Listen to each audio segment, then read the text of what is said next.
Plate of Callista behind, in front of just the Draven. And with Callista being banned, not a surprise, immediately, as if on cue. Yep. It does. Draven and Callista, in fact, banned. What's he going to do? Well, look, Crystal, he has played the Sivir. He's picked that one up as well. There are a whole lot of AD carries that he can grab there. But, of course, no Draven, no Callista. LGD just saying, nah, we ain't dealing with it. Just flat out, no more. And first ban away as well. Beast is going to lose his Rek'Sai. That is a big power pick for Snake. And with these sort of focused bans, we might see things get through, of which, you know, could be the Gragas, could be the Sejuani that Beast has been enjoying, as well as potentially the Azir, the Cassiopeia for the mid lane. You, a brilliant player of both of those champions. Varus going to hit the bench. Godvi not going to see that one. Nor is Imp. Of course, Imp playing almost every single AD carry, so more than happy to grab that. Cassiopeia going to hit the bench. And now, Snake, are they going to ban Azir? Because banning Cassiopeia makes you feel like maybe Azir could be there in the works. That is the question. They tend to come hand in hand, the Cassiopeia and the Azir bans, but they're opting for another AD carry ban. All three of Snake's bans, with the exception of maybe Godvi, being a Varus player, of course, but that is all three AD carry bans and a Draven. So what is left? Sivir is still left. Sivir and Jinx look to be the options here, and they may have just been picked anyway. So, of course, Snake almost throwing away a ban with the Vayne, but it is going to be Gragas locked in first. TBQ on a playmaking jungler across all stages of the game. Gets very, very tanky in the late game. Lots of sustain there as well, able to get around the jungle very easily. But Flandre, he can grab anything in the top lane. Absolutely anything. Whatever he likes. Gnar is an availability, and of course the Sivir, as we have mentioned, being the strongest AD carry choice. Jinx is good into it, but the Vayne ban, I guess, was much more targeted against Imp. He has played it earlier in this split. Yeah, he played it in his most recent game, actually, to great effect. He was dominating people on that champion, really looking fantastic. But Vayne runs into her own set of problems, of course. Low range, low wave clear. Yeah. There are a few ways that you can exploit a Vayne, but of course 1v1, still one of the strongest AD carries out there. I guess banning's still an exploit of the Vayne to just take it away completely. Yeah. They have locked in the Alistar and the Sivir, and that is one of the strongest bot lanes on paper that I could ever possibly imagine. Yeah, but it looks like we are going to have the Hecarim over the side of LGD. So far, Hecarim today, 100% pick rate, 100% win rate. So not too bad. POL thinking about his Janna, and we think about POL as the playmaker for the team. We saw him play Janna in the second game yesterday against WE, and still was making the plays on the Janna. Flash into the Howling Gale, getting stuff done for the team. So still, despite the fact that he's more of a disengage, still going to be able to get the work done. When you're the shot caller for the team, it becomes a lot easier to make plays. And being, regardless of who you are, I guess there's always the Flash Monsoon possibility as Janna. Random acts of aggression that people don't really expect. Seems to be what PYL will be doing in this game. That's better. Yeah, okay. So just playing with it just a little bit here as Godby had locked in the Hecarim, so the Fizz is an option here for Flandre. Of course, Flandre able to play anyone there in the top lane, and Fizz seems like a perfect fit for Flandre's playstyle. You think Fizz and you think Zatai, Amazing J, and Flandre really able to adapt to that very quickly. But we saw, of course, Long doing a fantastic job on the champion as well. Fizz just a brilliant top laner at the moment with that Cinderhulk. Imp now considering a Twitch, but we'll have to wait and see as that one heads down. But Beast now on more of a late scaling jungler, and do you think it's dangerous picking the Sejuani here? I don't think it's dangerous. I think he's got the team backing to get through quite easily, as we'll wait to see what they do want to do as their last two picks here. But Sejuani is going to be difficult against the Gragas in terms of matching the early pressure that you can put down. Of course, that's going to be a small concern. But if you can get through to level 6, Sejuani still has that big go button. You've got that with the Sivir, the Fizz, and the Alistar. So far, very good, and they have locked in that Twitch. Twitch has been locked in, as well as Godvi's Orianna, so already the LGD lineup looking frightening, to say the least. Imp, of course, known for his Twitch, as Ella's going to switch over to an Azir now, so a lot of late-game teamfight potential. They can really hit the go button with the Donkey Whistle in that On the Hunt from Sivir. And we'll see whether Flandre can be enough of a nuisance with his teleport flanks potentially coming in there as well. But man, PYL locking in the Orianna for Godvi. This is looking terrifying for Snake, because LGD, they got a lot of power picks for this team, and actually last second switching back over to the LeBlanc. So they needed some more assassin threat, supposedly, with the rest of their team. It's less of a well-rounded hard engage comp, but they're still completely capable of doing that with just the 4 members that they have. They don't need a 5th member to almost just pigeonhole them into only wanting to be hard engaged. LeBlanc provides this difference. She's got a unique siege capability as well behind her. She provides a lot for the team. Assassination will be big onto Imp as well. And one of the coolest things that I'm looking forward to seeing is the throwback to last year in the LCK where they had the Twitch go invisible in the mid lane and have the submarine, ball. The old submarine Twitch ball delivery system, and you can't even see it. Almost like an Evelyn, but a little bit more reliable because you can get right up close and personal. We'll see whether that's a thing that's going to be happening here. And as Imp moves towards the mid-game, he is going to be able to head towards that mid lane, maybe get some of that spray and pray action down. Of course, rat-a-tat-tat now, but I probably will still be saying spray and pray because I just love the name of that ability. It's basically as a spray and pray anyway. Regardless of the name, it's still an active description of what it is. But I mean, they've got the Twitch Janna in the bot lane, and I don't know how that would go in a 2v2 up against the Sivir and an Alistar. It sounds pretty bad to me. They might want to consider the lane swap is then the question that I would pose to them. Well, they'd probably want to consider a lane swap anyway. Hecarim into Fizz going to be relatively difficult. We'll see whether we are going to have a whole lot of deep warding trying to get make sure that Snake can get the 2v2 matchup because that's going to work out for them across the board. A lane swap's going to be fantastic for LGD, but if Snake can counter that, the early game could be a whole lot better. But ladies and gentlemen, let's get on to the Rift.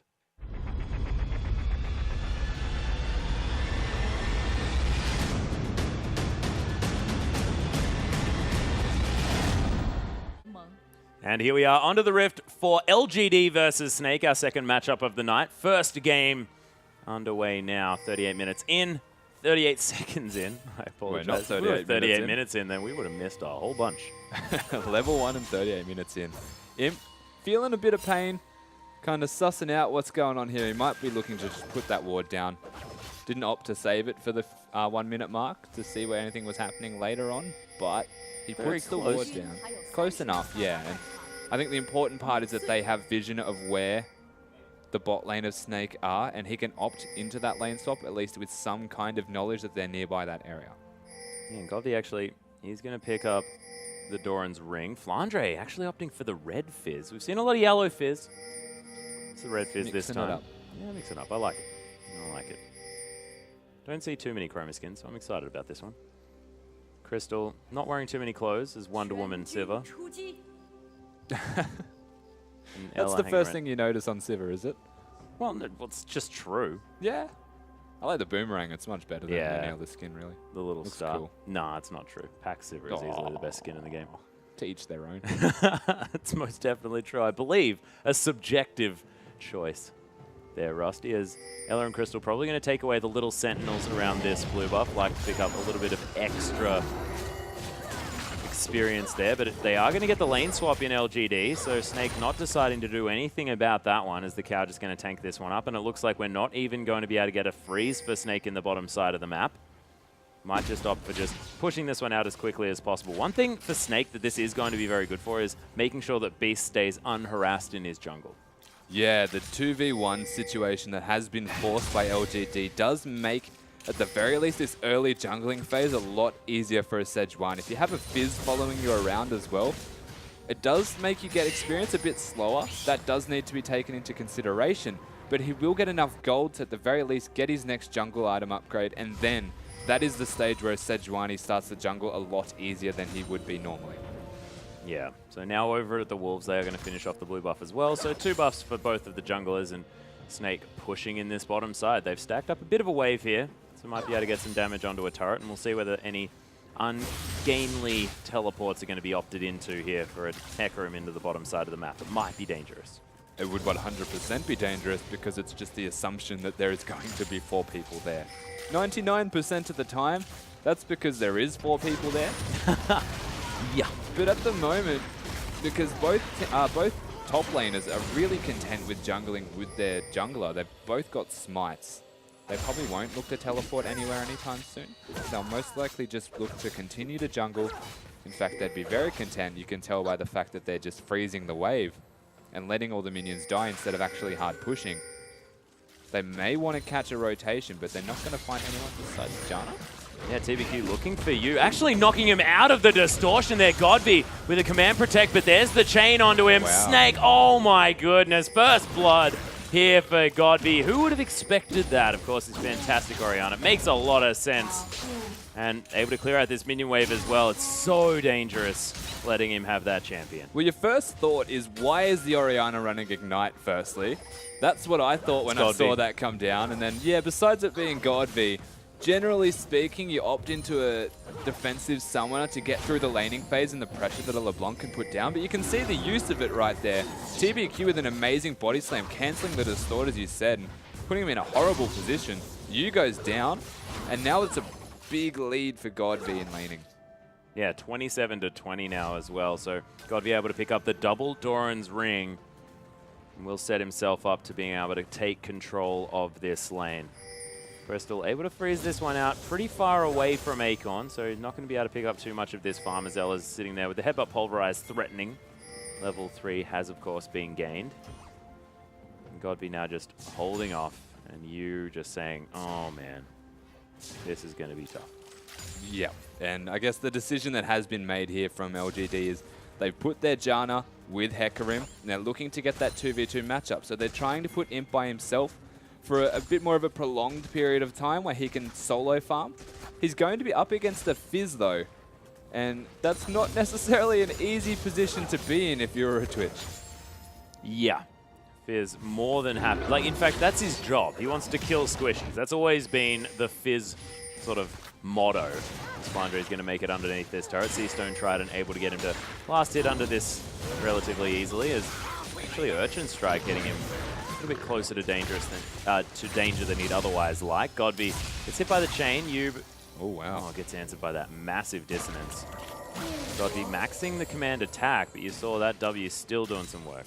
Yeah, just having an extra Doran's Ring and the amplifying tome starting to have an impact on what is a very low health, squishy mid laner of LeBlanc this early in the game, especially when you've opted towards the Flask start.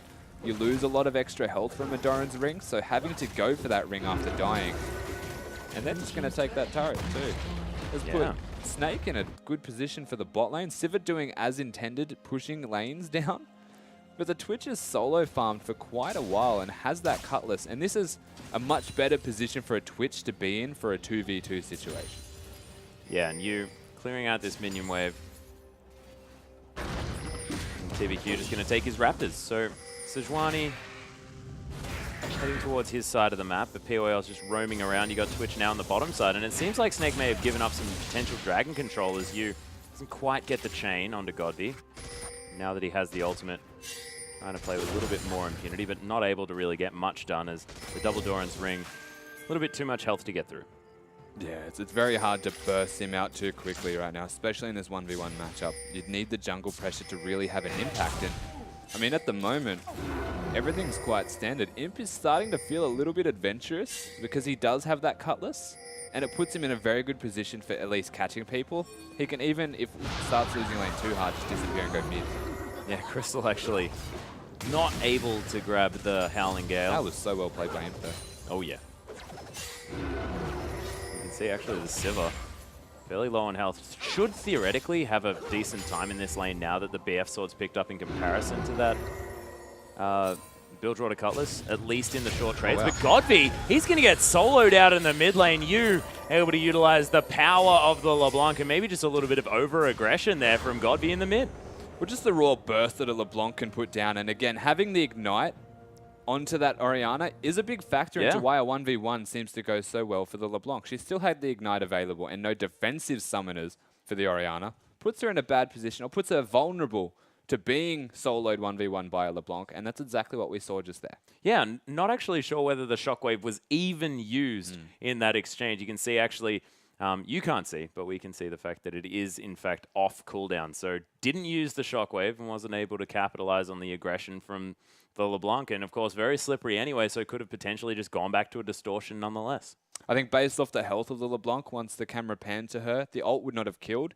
And I don't think the Ignite was available either, which was... No, it was. It was? Well then, yeah, I guess the kill chance was there, just wasn't used. And Maybe wanting to save it to get some revenge with the next item buy with a bit of power spike. Yeah, potentially. We'll see what Godby does pick up, head back to lane with, and whether or not that was part of the pause. Godby just pausing the game to say, I should be winning. What is going on? Understandable. That would explain a few reasons as to why that 1v1 seemed to go quite in favor of the LeBlanc, having Ignite and Ult available. Yeah. Not sure. Not sure exactly what happened. Of course, we'll find out possibly afterwards, see exactly what happened there. But, of course, may have been completely irrelevant to that 1v1 in the mid lane. And he is a fantastic LeBlanc player. It's been banned away from him multiple times. Did get through, picked it up as the last pick into the sort of comfort pick of Godby there in the mid lane. Of course, Godby going to have a whole lot more AoE potential in the late game. Sort of that Shockwave being brilliant. CC, of course, being able to augment his AD carry in the Twitch with the Command Protect, being able to possibly get these submarine plays off. There's a whole lot of utility available to Orianna, but if a LeBlanc gets snowballing, it's always going to be a problem. Oh, yeah. The threat of actually killing someone instantly is always going to be relevant if the LeBlanc gets big. But the key differences between the mid laners as we hop back into this game is that LeBlanc doesn't need to have the team fight relevance because she has the team to back it already. Whereas the Orianna, who's got the Gragas Hecarim, they're not really guaranteed engage or crowd control like a Sejuani can provide. The Orianna needs to have a big amount of relevance in the team fighting, whereas the LeBlanc doesn't, so it's a kind of completely different dynamic between them. Yeah, that's a good point. Flandre, on the other hand, is going to be going for a Phage first, which I'm excited about. Of course, a fantastic item for Fizz. You're able to be a whole lot more squishy in the early game.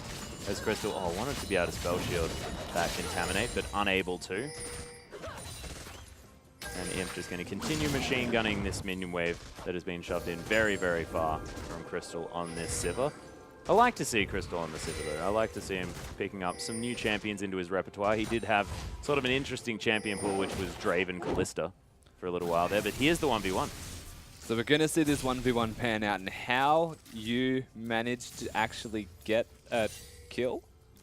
It's quite a slow start to a 1v1 to say the least. Dodges the command attack. We're going to speed it up here, but there's the Mimic Distortion. The chains land, and it's just the auto attacks that bring him down. Didn't have the Command Protect in time. Yeah, didn't have the ball on top of herself either, which I think was the big factor. Not getting that bonus resistance. Yeah. A big detrimental factor as to why LeBlanc did so much damage there. And not having the ball in the right spot, the ultimate and Ignite was still available, but would not have been enough, I think, because of Dangerous Game in particular. That's a good point. Yu, though, is going to pick up the blue buff here, and Godby, with his blue buff still sitting down, going to have to answer the aggression here, as it was in fact the ultimate used from Yu, but I'm not going to do too much damage to Godby, who now has that Chalice, a little bit more magic resist to try and alleviate some pressure in that lane. Yeah, definitely helping Orianna a lot is having that Chalice available. If you can get through the laning phase now, you're pretty much on equal footing, but you need to get through maybe a tiny bit ahead just because of the teamfight relevance that we spoke about earlier. The LeBlanc can't be doing more than you when it comes to a teamfight, but at the moment, it looks like Yu is controlling this lane. He's certainly got his eye in on those chains as well. Missed the first couple in that lane, but at the moment, things are looking great. Only 2 CS behind from the farming machine that is Orianna. And Yu, with control of the lane, pushing this one out. Is it just me, or has Beast and Ella been sitting in this bush for about a minute? They have. At least a minute. Yep.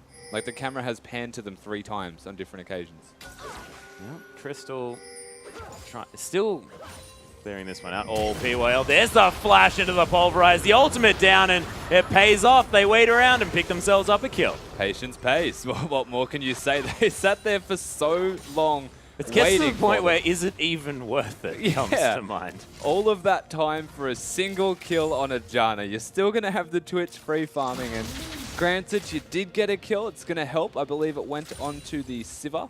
Yeah. Which will help even more. It does ramp up the AD carry, so I suppose it's worth, but that was a very long time.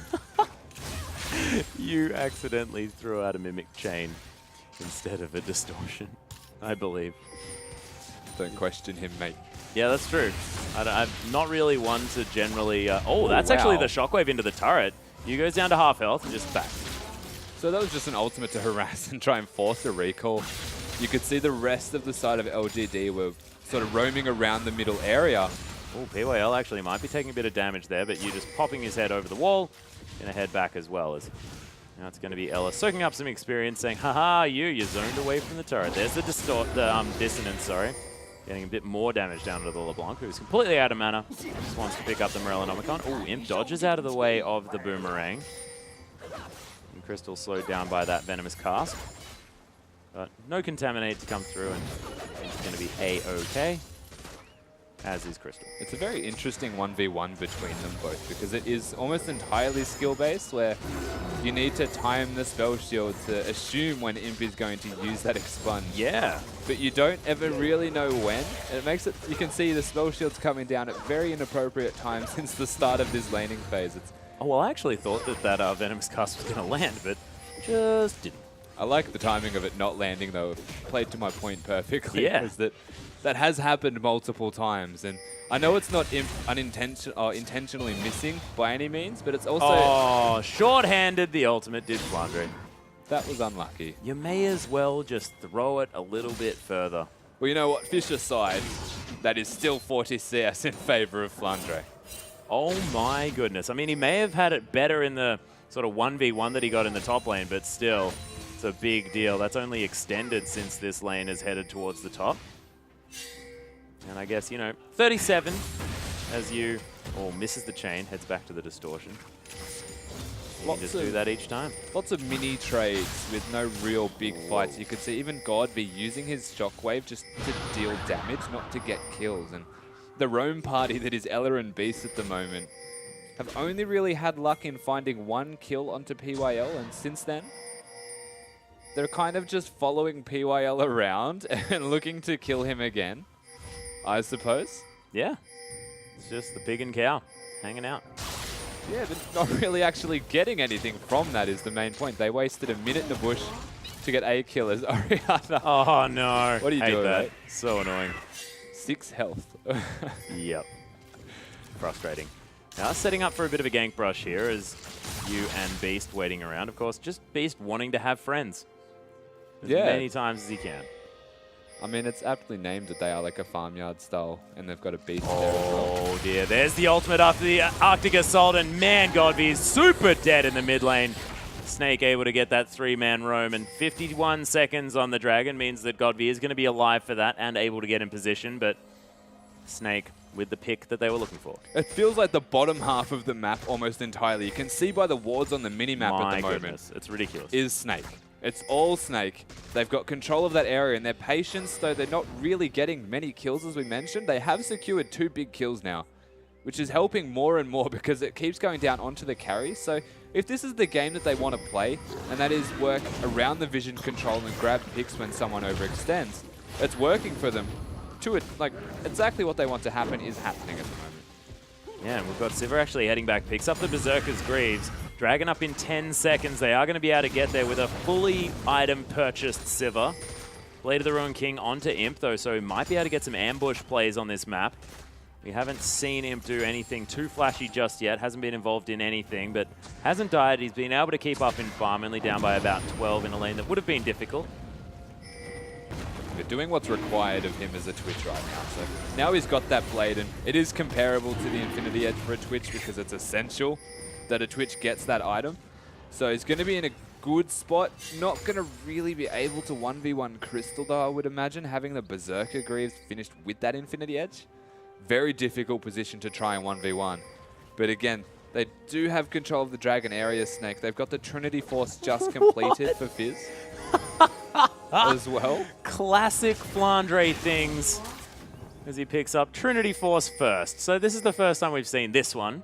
I like that he has the cheeky Skirmisher's Saber there, just so that his Smite does stuff in an offensive manner, and then says, hang it, I'm getting a Trinity Force. I like the thematically accurate Chroma skin with the items as well. Yeah. He's going for red Fizz almost, except has the Trinity Force. No, but think about it. When the Sheen is active and he's got like red hands. Glows, yeah. Oh, so cool. Red Fizz. Is that a thing now? It is. Well, look, Flandre's done it. One, yeah, he's certainly doing it. Cinderhulk probably going to be his next option, then into Tanky. Might make sense, but so far, just having fun with his build, and I like it. The 1v1 Assassin Fizz potential is right there. Yeah, exactly. The Trinity Force is that 1v1 potential. Is he actually going aggressive? Chum the Waters was just used in the top lane. They're actually fighting right now, and Acorn is going down very low, but he's used his ultimate to get out. It's called play-by-play. Well, in fact, we can't see what's going on, but you can see. It's exactly what happened. Well done. Thank you. And meanwhile, while this is all happening, the teleport being used to come back to the top lane is a signal that Dragon is free for Snake. Yep, now going to be able to take that down. The second Dragon of the game for them, 16 minutes, 17 minutes into the game. Ooh, mimicked Q. Sigil of Malice going to land onto Godby there. He's just going to clear out some vision. And Snake with 4 members and a teleport available are just going to be taking down this Dragon Barrel. All sorts of things. Oh, actually, Crystal gets knocked up with the spell shield there. Oh, TBQ tries to go for the steal. The explosive cast was there as well as you. Actually misses everything, but there's the 3-man ultimate. The Monsoon trying to disengage there as the 4-man shockwave into the knock-up as well, but you just going to punish TBQ. Flandre being a huge beast, but look at the spray and pray from Imp, turning up at exactly the right time. Godby locks down the kill, and Snake has to disperse. They pick up the Dragon, and they trade 1 for 1. They do get the Dragon, and they do trade. At the same time, Hecarim's starting to get some farm back in his direction in the top lane. That's going to be really big for the Hecarim. And Imp, we see how much damage he's starting to do right now. That's disgusting. Oh my goodness, you lands the chain onto the stealth up Imp. There's a headbutt out of the backwoods, out of the go back of the boomerang, but Crystal's still going to be able to lock down the kill, and Imp, after a brilliant performance, just going to kill himself. But he does give a lot of time for his team. Godby should be able to get this turret. It goes down, and meanwhile in the top lane, a second turret does go down. So now 2-1 in turrets in favor of LGD, and though it's 2-5 in kills and 2 dragons to none, they find themselves dead even with gold. Yeah, and that clawed them all the way back, picking up those 2 back-to-back turrets, despite the fact that Imp died, still able to get even in the gold. So this game, very, very close. And we assumed that with both of these teams sort of playing very similarly, finding previous form on both sides. And LGD, despite having a bit of a worrisome time in the mid lane, of course, you able to get very far ahead. TBQ actually taking some chains, not getting locked down too far though. I suppose the interesting thing that you need to talk about from here is that it's 2 towers to 1 in objectives. So it means there's still a lot of objectives left on the map. But the gold difference right now is actually on the players that are going to carry Snake through this game. So they've got a 2-0-1 Sivir with a CS advantage. They've got 3-1-1 on the LeBlanc, who now has that needlessly large rod, is ramping up in damage. And Crystal just seems confident enough right now to walk into the face of this Hecarim. It doesn't matter because he's so big. Has the Avarice Blade working towards a static shift. And again, the carries of the side of Snake are getting all of the gold, and that is really big for them team fighting out of this. Yeah, and also, Crystal knows that he's got 4 members towards the top side of the map. Acorn trying to rampage him out of the way of this turret, but in the end, he's going to clean up all of the farm, and they're not going to be able to get past the huge horse. And when you're a Sivir, don't quite have the range to reliably do that. And at the moment, Yu has complete control of the mid lane. You can see the way Godby is playing, and the wards that he's now placing are so defensive that he can't actually leave his lane to put wards down, or it's too dangerous for him. He might die. Yeah, and I actually really like the Trinity Force here from Flandre. It's another thing that I want to talk about. You look at LGD, you think, okay, Twitch, Orianna, Hecarim, they're going to be scaling into the late game. The late game team fight going to be very, very hard to deal with. Snake need to make things happen early on with the LeBlanc, with the Fizz. So picking up a Trinity Force means that you can split push against anyone. You need to bring multiple people if you're going to deal with this Fizz. And look, they haven't, and they lost their red buff for it. Sure, they've lost their red buff. They're now going to have a very rough time here if you were Acorn in a 1v1 against Flandre, solely on the fact that he has gone for the Trinity Force first. So it is a smart decision in that respect. But when you think about Trinity Force, most people assume that it's a big team fighting buff, that you're going to be able to do a lot more with it, but it's not. It is almost solely designed to give you more split pushing capabilities. So if they team fight, Acorn might even be doing more than Flandre. Yeah, it's a good point. So we'll see whether Snake can actually utilize the Fizz in a split pushing manner. They have managed to get him the teleport advantages before in the past, so able to lock down the second dragon there. But if Snake, say, lose the next couple of dragons, you have to think that it might get difficult for them to overcome what is LGD's dominating late game. And the team fight that they can bring with the spray and pray, with the fact that Godby always able to find fantastic shockwaves in these fights, and you saw the last one, 4-man shockwave, then 4-man knockup with the Howling Gale into the spray and pray. If Imp was there any faster, that would have been a quadra-kill almost instantly. Definitely. If Imp was there as the shockwave connected, they would have probably all just straight away gone down. And you can see he's working towards that Ghost Blade at the moment. Once he gets that active from the Ghost Blade, only at the Brutalizer at the moment, the team fighting capabilities of LGD it's going to be underrated with how good it's going to be. Their engage isn't comparable to Snake because they've got the Sejuani to just press the go button. Yep. But they've got the potential anyway with the Hecarim and the Gragas, even the Shockwave initiating, or even Imp flanking to initiate for them, can put them in a really good position. But this is why I really like the change to the LeBlanc pick as the last pick response. Okay. Because it absolutely wrecks any chance of a Twitch flanking. If you try to flank as a Twitch, you get insta-kill. You're going to get turned on. And yep. LeBlanc's got the mobility and the damage to make that happen. So a very smart adaptation to the champions that have been picked here from LGD. But we'll see how it actually unfolds, and if they want to continue split pushing with Fizz, or if they do want a team fight with what feels like a lead for them right now. Yeah, and the Cinderhawk now completed. PYL actually going to get exploded by you. Lands the last chain. There it is, 2 chains for you, able to lock down the support player in top lane. Out of turret going to fall. The split pushing Fizz on the go once more. 10 seconds now on the Dragon. Acorn and Flandre both with their teleports, both in the top lane, as they're going to have to wait for POL to come back up, and we'll see whether Snake, with the man advantage now, considering POL dead for another 10 seconds, whether they're going to be able to take down this Dragon. Still with a ward in the back of the pit, but Beast might be able to take that one. That was close. Very close. Once they get this third Dragon, if they get this third Dragon, of course, as they do start it up, it puts them at 3, and that gives them a very real win condition for the 5th Dragon and forces the side of LGD to fight for future Dragons in bad positions. And Acorn is having a very hard time. Oh, he's dead. You just pops over the wall and destroys him. Godbeat now looking for something here. Oh, flashes on top with the... Oh, my goodness. That shockwave was fantastic. Almost netted himself a kill, but instead they're just going to lose another Dragon. TBQ unable to steal that away. Actually dies for it as well as Crystal heads over. Spray and Pray was used, but Imp unable to really stay in range with that one. Didn't want to flash over the wall into 3 people, especially when one of them is an Alistair. And oh, Godby almost picked up that kill. If he had have managed to pick up a couple of extra ones in the early stages of the game, he might have been able to grab that. But man, super close. It's one of the coolest things to see from an Orianna is that sombrero hat ultimate. Oh, yeah. Where you then flash on top of them because that's they can the never literal predict hula it. hoop. That's like you're wearing the hula hoop and smacking people with it. And then you just flash and they can't react to it. It's like when the Gragas does a flash body slam. It's nearly impossible to react. You have to just assume it's happening. And you'll never assume in your life that an Orianna will flash with an ult on top of herself. So putting down a lot of damage but not getting the kill, still coming massively in favor of Snake. They get the Dragon. They pick up 2 kills in the end for that. It's now 8-2, and the lead is starting to stretch for them with 3 Dragons also. Yeah, of course, 3 Dragons means that despite the gold lead, they are going to be in control of that area. We'll see whether they can continue to grab them, whether the 5th Dragon is potentially theirs. As soon as you land 4 Dragons, from then on, every Dragon needs to be contested from LGD. The 5th Dragon always going to be looming over their heads.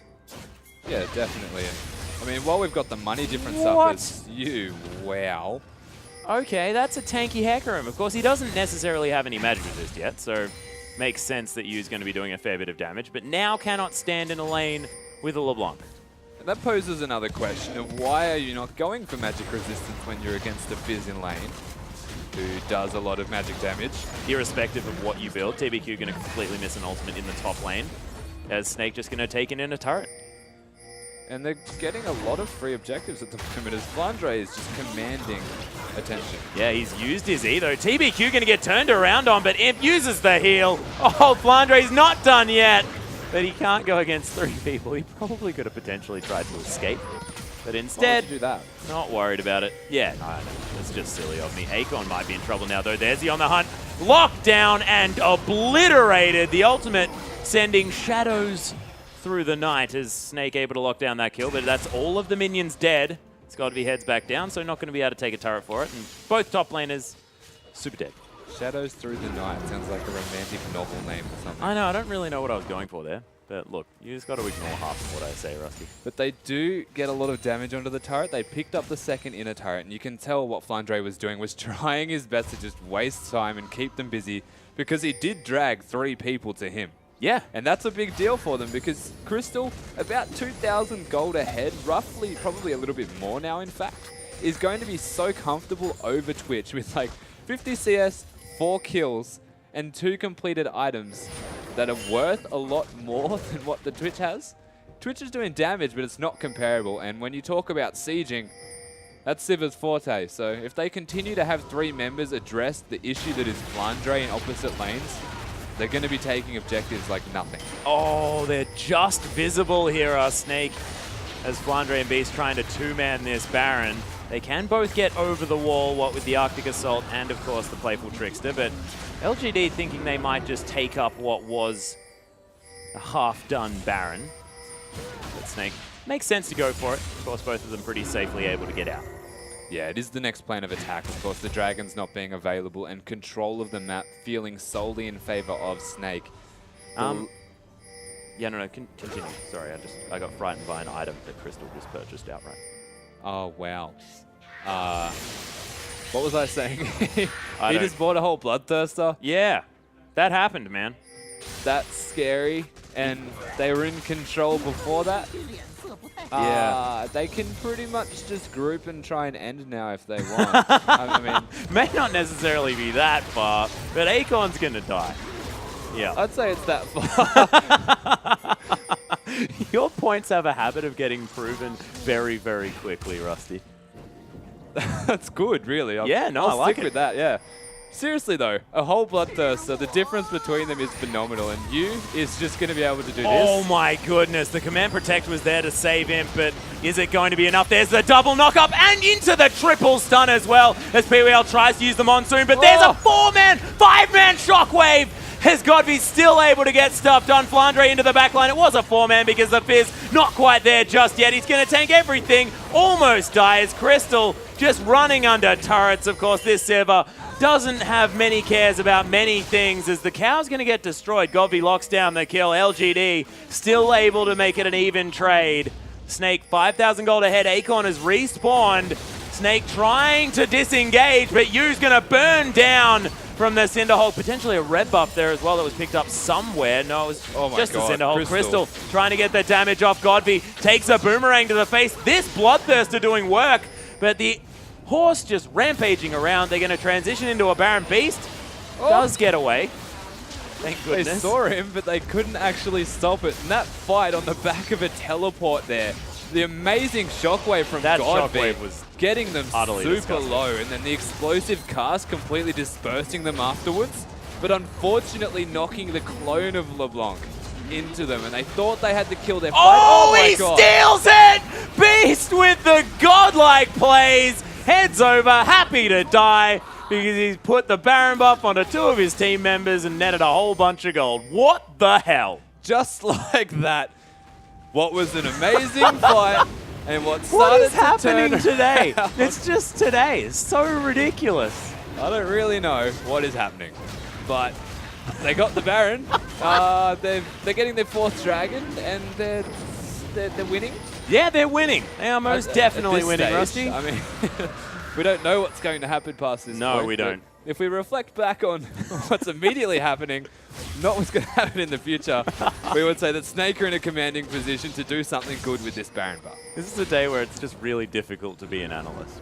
Yeah. Because things just aren't happening as they should be. You say Snake should win the game because they buy a full Bloodthirster, and then Godby just becomes Godby and hits a massive shockwave and turns it around. They go for Baron. And then lose it to Beast's incredible smiting capabilities. And here we are. And here we are, exactly. I don't know where here is, but we're here. No, neither do I. So a couple of Baron buffs able to really cement a lead here. And one of the big points is the fact that Flandre has a Baron buff in his split push now, as Crystal's so far up. Gotta be a little bit careful there. You can kind of afford to just because of the spell shield being available. If it's more than TBQ in your face, if Godby can threaten you with his damage, then you really do need to respect it. But he's very comfortable. 5-1 and 2 with the makings of an Last Whisper after already having that Bloodthirster. Yeah. We've got the Void Staff completed for LeBlanc as well. We've seen how much damage that he does to even Acorn. Fizz able to split push very effectively, and Beast. Oh, he might be in trouble here as there's the Shockwave onto Just Beast. They want the pick and they secure it. As Imp able to use the ultimate to lock down that kill, and LGD, they're going to stop the onslaught now as Beast tried to use the ultimate to save himself, but now that's a big cooldown down, and dead person probably the biggest cooldown in the game as Flandre now just looking to continue to push in the bottom side of the map. Flandre's just going to stay here. You can see LeBlanc, you even pressuring in the top lane, trying to find a situation where he can pick someone off. Because if they get a pick, and if it doesn't happen in the opposite direction like LGD just did, and find themselves a kill with the Shockwave and the amount of damage that Imp can put down, and especially because he can position himself invisible, they're very scary at actually getting skirmishes in their favor. But the 1-3-1, seemingly the decision here almost for Snake to find a pick before grouping. And what I love about Snake's comp is the fact that they ward all around the transition points around the map. So if you ever want to be moving through the jungle between the lanes, Snake will know exactly what's going on, and they can account for, you know, a Twitch heading into stealth. They know when that's happening, and they can react accordingly. Yeah, if you are able to spot a Twitch going into stealth, then your warding has been phenomenal, because it should never really be in that position. Whoa, Crystal managed to steal a Raptor there as well. He did. A big one. Yeah, not too bad. Acorn is going to dodge away from a chain. See how comfortable you is 1v1ing Acorn at the moment. It's disgusting to even consider that LeBlanc can walk up to a Hecarim and make the Hecarim run away with his tail between his legs, but that is happening because LeBlanc is massive. Yep.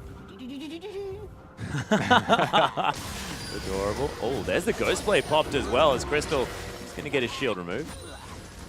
And yeah, didn't use the ultimate, of course. Just going to get a cheeky auto attack and then run away. Trying to make something happen is definitely what they need to do. It's not always going to work for them, but Twitch can go back invisible with a reasonably short cooldown. So they continue to do that, and if Flandre doesn't continue to get all of this... Oh, Imp. He's in ambush. TBQ's looking for something, but not even going to land a barrel there. As now, Flandre going to continue split pushing. Oh, Acorn might be caught out here. Crystal with 4 items doing a lot of damage. Acorn is stunned. The ult's down from Beast, but they don't lock down the horse for too long, and the Onslaught of Shadows all that they get out of it. So a trade of ultimates, and LGD lose a turret. They do lose the turret, and they lose a bit more gold, which is going more in favor of Snake. Snake sitting comfortable at the moment. Whoa. They've got 4 dragons. As Imp. Oh, Imp looking for the pick-off here. The shields are available, but Crystal, oh my goodness, still burning down from the poison. Is he going to be able to net it? He locks down the kill.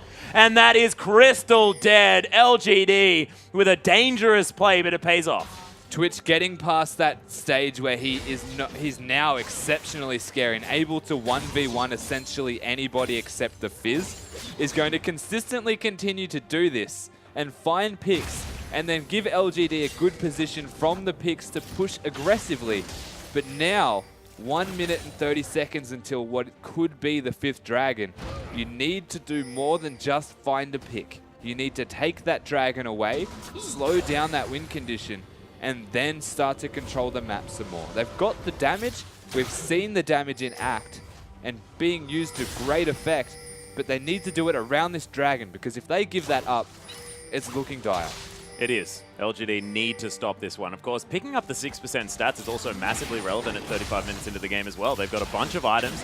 And Godby, you know, 6% of 600? Still 60 AP. Yeah, that's a lot. No, it's not. That's 10%. But it's still, it's a decent. Actually. Yeah. So 6%, what is that? I'll let you go. I'm not going to tell you. Yeah, don't even worry about it. It's about 40 odd? 36? 36? Just go with that. We're not going to... It's around there. So still, it's a relevant amount of AP, guys. That's what we meant. We're not here to do math, okay? Let's get off our back. Wow. You guys are so mean. Stop saying that. Oh, you going aggressive. Acorn taking half of his health from a LeBlanc. Jeez, he needs that Spirit Visage as quickly as possible. Maybe a Banshee's Veil as well. I like the adaptation in vision here, though. They've got Flandre split pushing, by the way, so they don't need to instantly engage on the dragon. They're content with having him 1v1 against Acorn, but the adaptation on vision that I'm talking about is the amount of pink wards that LGD have. And they can secure a spot to actually go in here with Imp, have his invisibility engaged, just because there's pinks everywhere, it enables them to do some more creative things with the Twitch. But speaking of dragons... Yep, Arctic Assault is down. Flandre looking to get in here, but there's the teleport from Acorn. He's going to have the home guards available. TBQ wants to steal it away, but 5th Dragon locked down for Snake. Acorn into the back line, but you still able to get the work done. There's the kill onto Flandre, but they trade it immediately. There's a 3-man shockwave, but look at the damage over the wall. Imp getting kicked out. Not able to get all of the damage in there, and he does kill Beast. But that's 5 dragons available for the 2 carries and Ella. And they lose 3 members on the side of LGD. Now, can Snake either take the Baron or take down some meaningful objectives on this map? They'll start with the middle turret. They'll probably work towards the Baron after pushing this wave in. They may even continue with this just because 3 members alive compared to the 2. Look at and the 2 of them auto-attack being carries. That is a lot of auto-attack damage. That should even be the inhibitor unless Twitch gets back in time. No, that's going to be the inhibitor. No, I love it because, of course, Imp, if he pops out of stealth, he's dead. Yeah. Instantly. You just kills him, just straight up. So Godby, he doesn't have enough shields to deal with that. Nobody has enough shields to deal with that. 5 dragons on a LeBlanc with 4 completed items and Sork shoes. Yeah. They can pretty much just do the dragon, the Baron if they want. LGD are aware of this fact. They want to be there, but the teleport's coming through. They're just going to... Are they starting it? There is a pink ward there. They're just getting straight onto it. Of course, everyone else trying to get around here. They're taking it down very, very quickly. Blade of the Ruined King onto Imp. Very strong. Godby, though, he eats a fish. Flandre trying to get the work done. LGD, they're going to peel off the Baron, but look at the shockwave onto the 2 frontliners. Imp still alive in the back line, getting so much damage down. You takes down PYL. Ella trying to be a powerful unit in the mid of this fight, but Crystal and you still alive. That is so much damage about the chain, and then the distort back for the longest chain in history as Crystal wants to find a kill somewhere. Can someone die? Imp wants this. Yeah, Imp's looking for something. There's the Blade of the Ruined King active for Imp. But you coming around as well. The ambush now on cooldown as LGD looking to try and peel away. There's the distortion. Doesn't land the chain, but is able just to head back to the original distortion spot. Oh my goodness, the boomerang almost landing. Both of these members of LGD super low. They're trying to get around. Oh, the ambush! Able to juke out of the way, but they want Godby here instead. Crystal just gets his abilities popped. And look, Godby is just going to back between the towers. There's the distortion, and see you later. You're just going to get out of it. That moment when you know you were going to die. That was a very... Imp didn't, though. Imp got his ambush off and walked casually past it. I wouldn't bother trying to find him anyway, but a very prolonged fight where the Baron was forced by LGD. The response came through, and Imp and Godby managed to live for way too long. Oh, and it was still a fantastic shockwave to eliminate the front line of Snake, and then... quickly that goes down. Oh, so fast. Yep, that's a super dead Baron. Dragon buff is fantastic for taking down these neutral objectives, though. Well, it does double your damage. I've never seen someone with 5 dragons take down Dragon, admittedly, but able to do a whole lot of work to the Baron buff as Flandre just nipping around, picking up Gromps, and then destroying minion waves. A huge wave of creeps now with the Baron available, but they still need to respect Imp. They don't have a lot of pink wards. Of course, Ella has 1, but just going to Empowered Recall, back to base, pick up as many items as they can. That is double Banshee's Veil for both of the carries here. They don't want to get caught by any of these empowered ultimates, of course. Acorn not going to be too worried because, of course, you do double duty with that ultimate. So you take damage and then it's the fear, I believe. So you're not going to get out of the CC with the Banshee's Veil, but still, that's powerful item choice. 3 upgraded yellow trinkets. Yeah, I was going to talk about that, but look at how decorated this map is. Snake know everything that's going on. That's crazy. And I guess my only question is, why not upgrade 1 to a pink trinket against the Twitch? A pinket? Yeah, pinket against the Twitch. Instead, they've gone for 3 of the yellow ones. Is TBQ's dead? See ya. See you later. Yep. See you later. See you bye. See ya. He's going to go down to a lot of damage from an 11-2 now LeBlanc. Yeah, and I know that we're not exactly really play-by-playing these kills, but I mean, Yu's just surgically removing people over and over again. You get used to seeing it. It becomes a bit less exciting the 5th time that he 1v1 someone with his ridiculous damage. But they do have 1 member down. The bottom tower is low, and they don't need to be mid for the inhibitor, so they should be able to take this.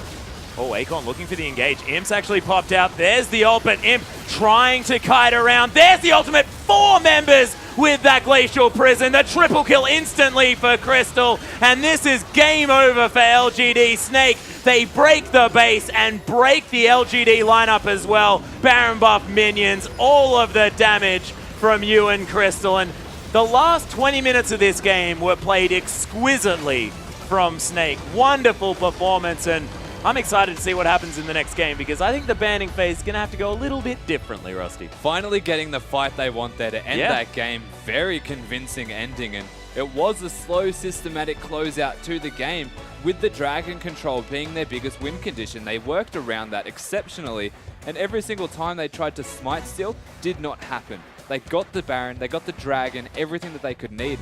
And the Blanc, you question if that's going to be available in the next game.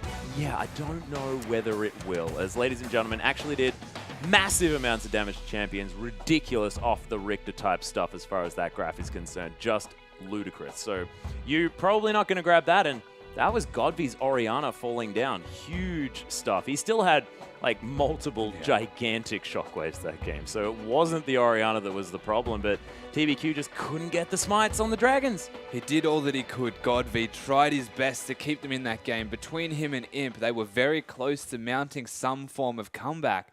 It just wasn't there in the end. Yeah, it just wasn't quite. But ladies and gentlemen, let's have a look at that 5-man shockwave again. I know LGD didn't take the victory, but I just want to see it. It felt so good. I think it was a 4-man because the Twitch teleported in behind. Yeah, Fizz not quite there, but it still looks good.